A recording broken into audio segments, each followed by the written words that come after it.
नमस्कार मित्रों, मैं डॉक्टर आशुतोष दिनेंद्र आज आप लोग के बीच फिर आया हूँ कोविड के सेकेंड वेव के बारे में, जो कि मैंने जो लगातार 15-16 दिनों में जो केस फेस किया।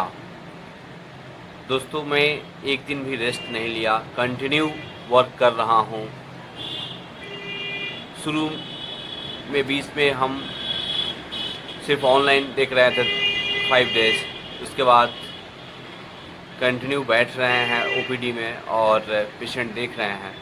तो अभी जो केस आ रहा है, इसमें जो भी फीवर का केस है दोस्तों, वो मान के चलना है कि कोविड ही है। कोविड के अलावा अभी कोई फीवर नहीं है। जो भी वायरल फीवर है कोविड ही है। टाइफाइड को साइलेंट रखना है, और टाइफाइड भी है तो भी उसको मानना है कि कोविड ही है, यह सोच के ट्रीटमेंट करना है। और अभी कोविड का जो सिम्टम आ रहा है उसमें मेनली 40% पेशेंट में तो आ रहा है कि डॉक्टर साहब टेस्ट नहीं मिल रहा है, स्मेल नहीं आ रहा है। जितने भी कोविड का केस आ रहा है उसमें 40% केस है जिसमें टेस्ट और स्मेल नहीं है।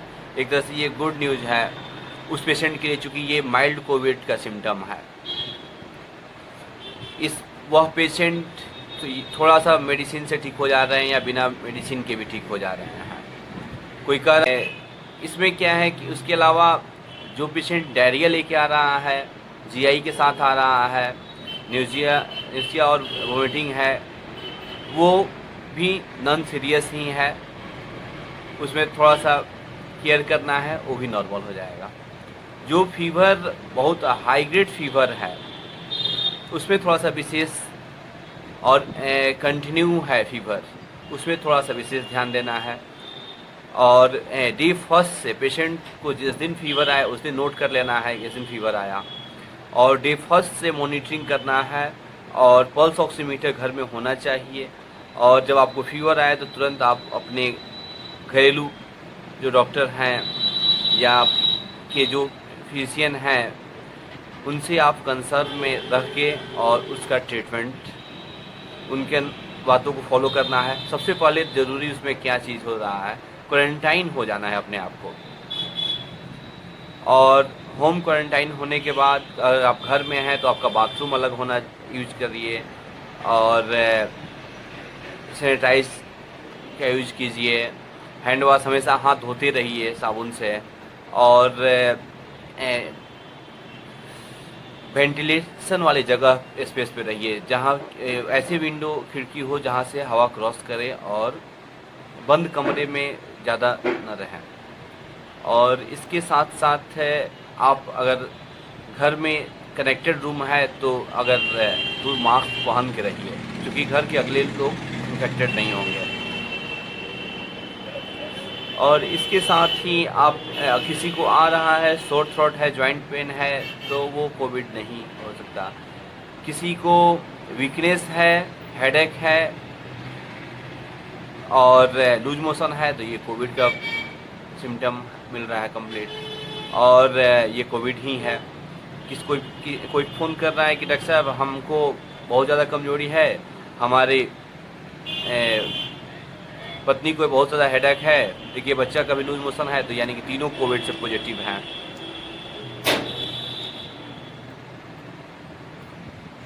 तो इसके अलावा हम लोग देख रहे हैं कि अगर जो लो ऑक्सीजन पर पकड़ा जा रहा है कि इसका लो ऑक्सीजन है, जितना अर्ली पता डायग्नोसिस हो जा रहा है वो पेशेंट बच जा रहा है। इसलिए हम लोग को डायग्नोसिस करना है कि पेशेंट हाइपोक्सिया में ना जाए, उसको ऑक्सीजन गिरने के पहले ही हम लोग मॉनिटर करके उसका ट्रीटमेंट कर देना है।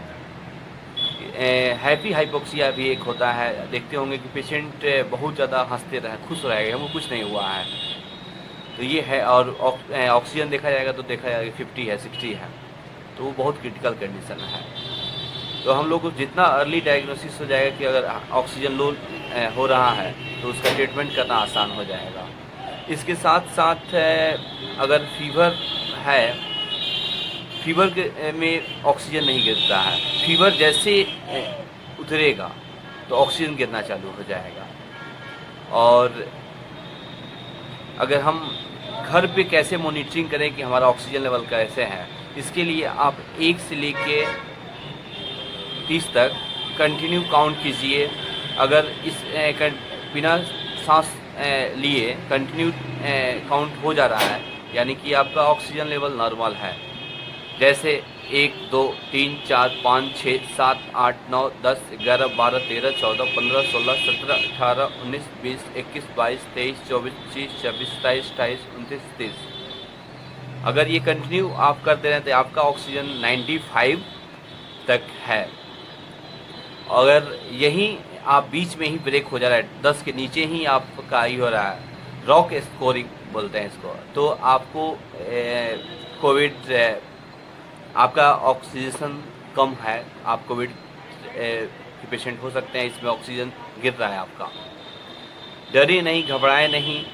अगर ऑक्सीजन कम हो रहा है तो आप प्रोन वेंटिलेशन लें, पेट की तरफ से लेट जाएं, पैर के पास 1 तकिया, हिप बोन के पास 2 तकिया और चेस्ट के पास, अपर चेस्ट के पास 1 तकिया लेके और आप इस पोजीशन पे लंबा डीप ब्रीदिंग करें।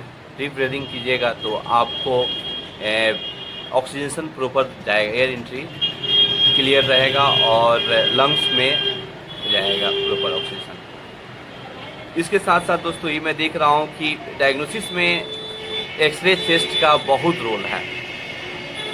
एक्सरे चेस्ट ज़रूर करवा लें अपने चिकित्सक से मिलके, और एक्सरे चेस्ट से क्लियर हो जा रहा है कि निमोनिया बहुत डेवलप कर रहा है, या शुरुआती जितना ही अगर जल्दी अर्ली हम लोग पकड़ लेंगे तो वो ठीक होने की संभावना बहुत ज़्यादा रहेगी। हमने तो अभी तक लगभग 2000 से ऊपर केस को ठीक कर दिए, और जिस पेशेंट को भी देखें सब लोग ठीक हो गए हैं। 1-2% वही पेशेंट में कैजुअलिटी हुई होगी जो कि बहुत डिले डायग्नोसिस हुआ है, वो बहुत लेट से चारों तरफ से घूमते हुए बिगाड़ते हुए आए हैं। पहले तो सेल्फ लोग ट्रीटमेंट करना चालू कर ले रहे हैं कि हमको लोग अपने आप को मान नहीं रहे हैं कि हमको कोरोना हुआ है, कोरोना वर्ड से ही भाग रहे हैं। जो मान ले रहा है कि हल्का फीवर है, हल्का नज़ला है, हल्का खांसी है, कि हमको कोरोना ही है, वीकनेस है, तो वह पेशेंट बहुत जल्दी ठीक हो जा रहे हैं अपने डॉक्टर के कंसल्ट में जाने के बाद।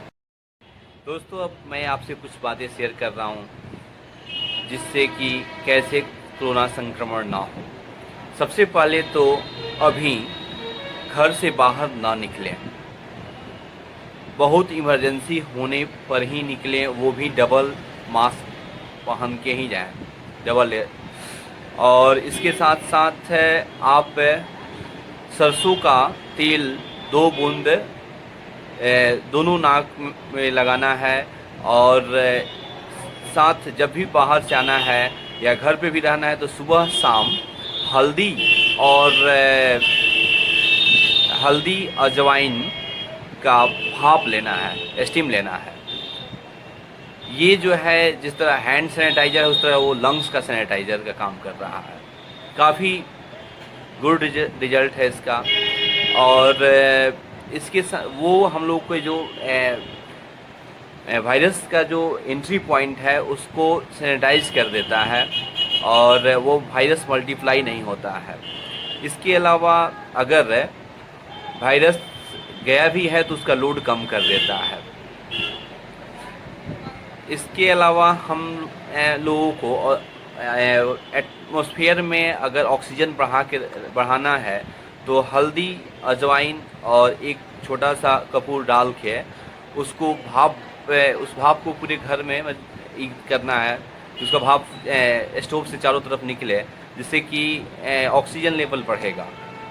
और हल्दी और सेंधा नमक का गरारा करना है। और इसके साथ थोड़ा सा फिजिकल डिस्टेंस फॉलो करना है। घर में भी रह रहे हैं तो मास्क, अगर कोई संक्रमित है या कोई बाहर से आने जाने वाला है तो मास्क पहने। Okay, thank you for watching this video. आज मैंने अपना कुछ एक्सपीरियंस शेयर किया। मैं कंटिन्यू लोगों की सेवा कर रहा हूँ बिना थके, 12-12 घंटा कंटिन्यू मैं लोगों की सेवा कर रहा हूँ। Thank you.